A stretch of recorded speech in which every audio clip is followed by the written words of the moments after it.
Hi my friend, it's Pat Sloan here, and it is Monday, which means scrappiness is happiness, and a few other things today. So here is this is the book that we've been sewing with, and these are my blocks. So I am doing Scrappy, sort of. So I'm using a bundle of fabric, and then I'm adding in from my own fabric, you know, just my collection, little things here and there, and I'm really enjoying this process. I am a much more controlled Scrappy person. I don't want it to look like, you know, everything. I like to have a color scheme to my Scrappy quilts, and so this is turning out great.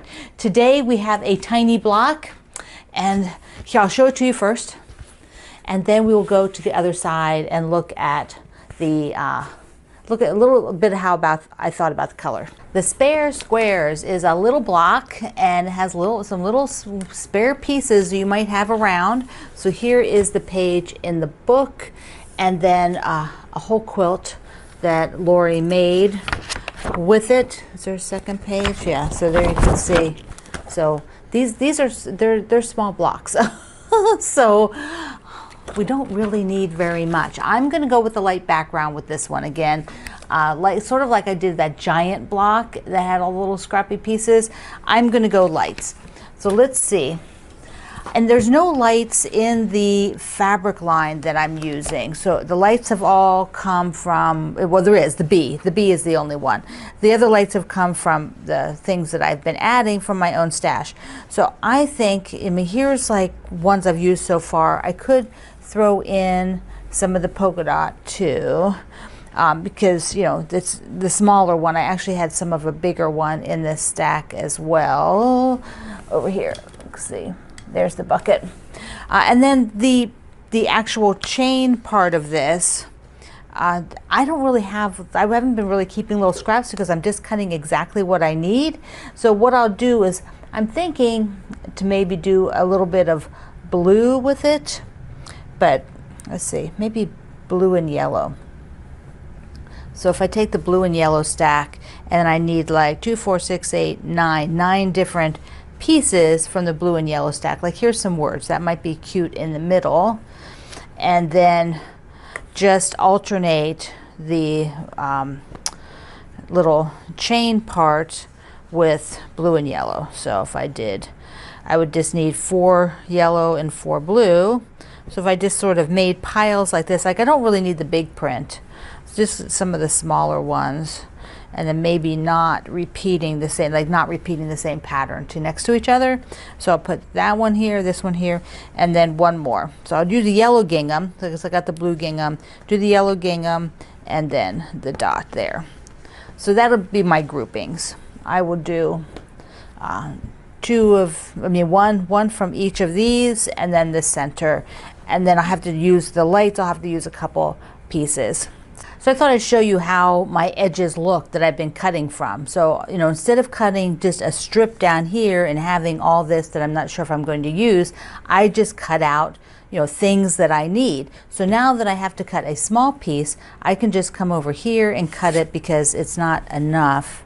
I would get too much selvage, you know, those big dots down there. So I will just cut my square over here. And then once again, you know, I'm not really generating a bunch of scraps. I'm just keeping it all on the main piece of fabric at this point and building my layout here. And so I don't know, I might do all the blues and the yellows on the end, or maybe just like this. Maybe I'll do it like this. Yellow, yellow. Yeah, I like that. So let me cut the rest of them. There we are. I have them all laid out. I decided to do it with the yellow on the inside, and yeah, I think it looks cute, very cute. It'll sort of tighten up once I sew it, so let's do that.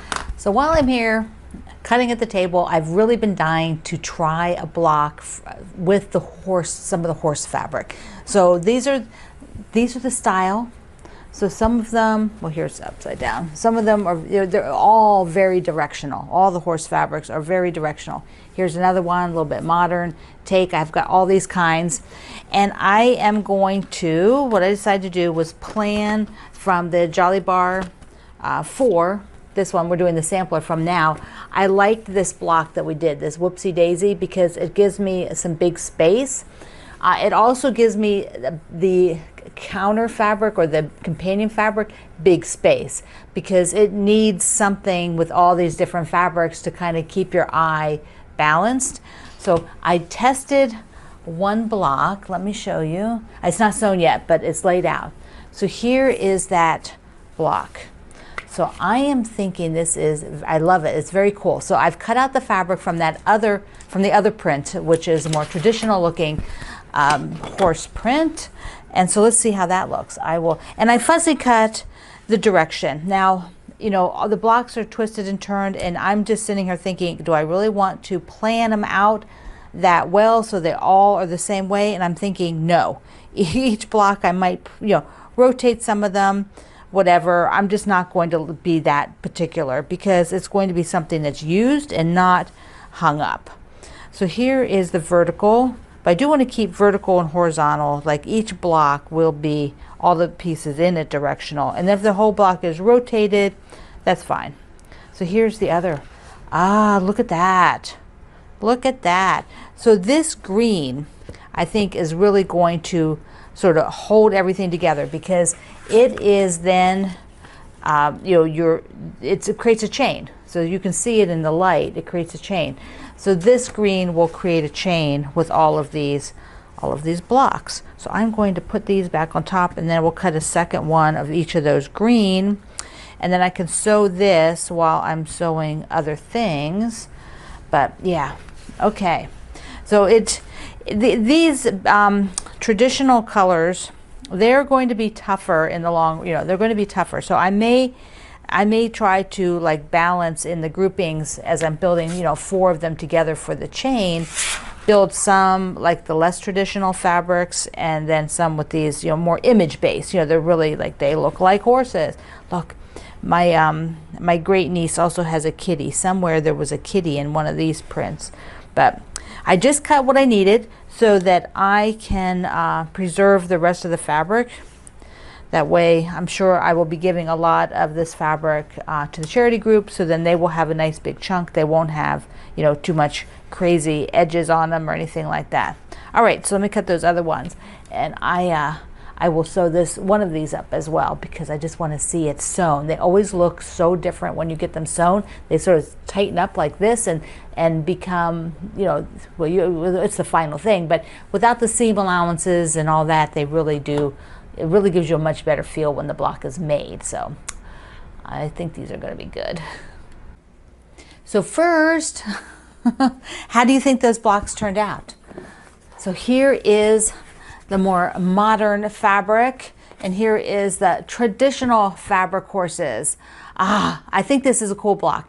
The nice thing is it has a big square so that I can showcase the different fabrics, and I will try to, I think, balance it out. That's another thing I'll do here early in February, is take a look at the fabrics and balance some that are more like this style, and, you know, maybe like half and half if I can get it, because I do have that one layer cake that I was working from. So I don't really know anymore what is in the pile. I haven't looked at it for a while, and so that is what I'll do. But I'm super excited to have done the blocks, because I really wanted to see how they would feel.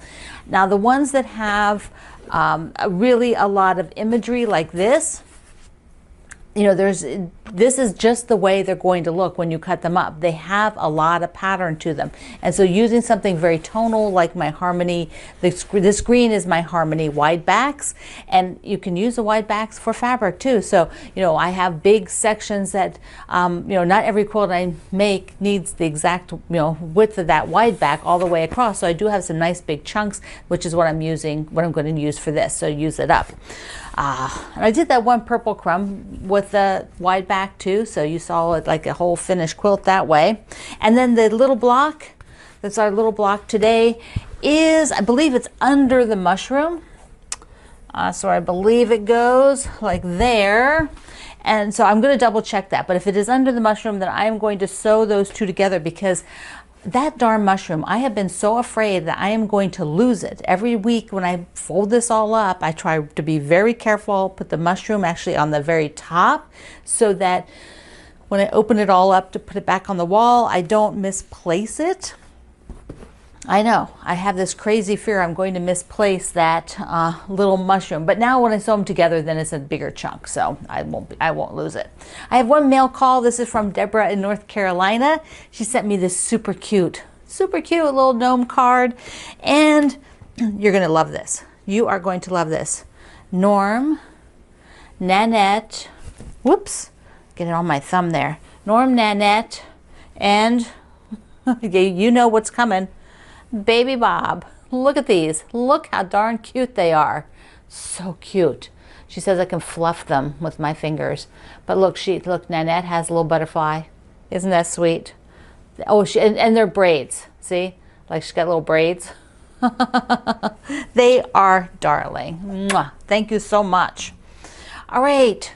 We have a few other things. We have our organization, which we are coming down to the wire. Let me do a few other things and then we'll do organization. The February calendar is out. Remember, it is 2 pages. Page 1 has what we're doing each day of the month, what different quilt along, maybe a celebration. There are, I don't know what it was, like 700 and something celebration days for February. It's crazy. Maybe because we're all like snowed in or colded in to our houses. We got like, okay, let's celebrate. And then the second page is just a list of those projects. And if you're in the PDF, there's some clickable things. Parts of them are clickable, like if there's a book or something. And then that's all listed. So want to download this today so you have it. It helps everybody sort of keep track. I know it helps me keep track. I don't know. Yeah, I just feel like it does anyways. So I have another cute card, and this one is from Kathy. I forgot to do this. This is from Kathy, and she is, where's she at? Kathy's in New York, I believe. But she is the owner of the group on Facebook for One Block Wonder. And she has been another admin. She's an admin friend of mine. That's how we got to know each other, because we both administrate a fairly good sized group at Facebook. And so she sent me a cute little card. This is to celebrate my 300,000 members at the Facebook group Quilt Along with Pat Sloan. Remember, when you go there, you look for the word Pat Sloan. My full name has to be in it, not just Pat. There's some other groups of quilting and Pat, but they're not me. So she sent me some adorable dots. Oh, it's so cute. Oh, she also sent it in this folder. Look how cute that is. Look how cute. And a beautiful scarf. This scarf is one from an organization. Let me take it out. Okay, hold on. Okay, it's from an organization called Trades of Hope. And so it is made by it's a group that helps women help themselves, that are in a bad situation, and teaches them how to sew and how to make things. And so then there's a little story about the maker here. And look how beautiful this is. Gorgeous, gorgeous, gorgeous. Thank you, Kathy. Mwah. And be sure, if you want to be inspired about a One Block Wonder quilt, which is a kind of a kaleidoscope effect, and there's several books about it, you can go to Kathy's group where they share finished projects, but they also will help you. Like if you're working on one and you need some assistance or you need some advice, Kathy's group is the one to be in. All right. Oh, also on the Barn Star Quilt Along, there is a channel out there by Ann Boundy, Ann is doing some tips for sewing the Barn Star blocks. And so if you are interested in getting tips every month, remember it's just once a month, Ann's website is what you want to check out. I put it here in the description box. I've also put it on the project page for my Barn Star and my Quilt Along website. I love to make quilts. Okay, now let's talk about our challenge for today. This is the second to last day of the month, And so I think you need to look at your containers today. Take a look at your containers and find out and determine, are they actually working for you? Are they the right container for the right space? Let me first show you one that I have that is not the right container for the right space. Container wise, this is my nemesis. I have the stuff here that I was just dumping, and I need to take both of these bins and empty them. And I think definitely this beautiful basket is just not the right storage bin for here. I need something else, like a tray like this or some other kind of basket to keep here rather than this one, because it's got slopey sides and things just don't, sit in there that well. And I've got towering small pieces. They need tidied up a little bit. So this is my last bastion of things that I will do for January. I'll just tidy up those 2 baskets. It is very easy to have a dumping ground like that there's something there, but it's not really the best container. I even showed you that from my project bags, that I had that cloth one that's just not working for me. That's another one I still need to switch out. But I need some containers sometimes that are just fit the space. Maybe they have sides, maybe they have dividers, whatever it is for what you're using that space for. So today, now that you've spent a lot of the month reviewing things, looking at things, look at your containers and decide, do you have some that just need to find a better container? Things that you're doing need to be better than what you already have.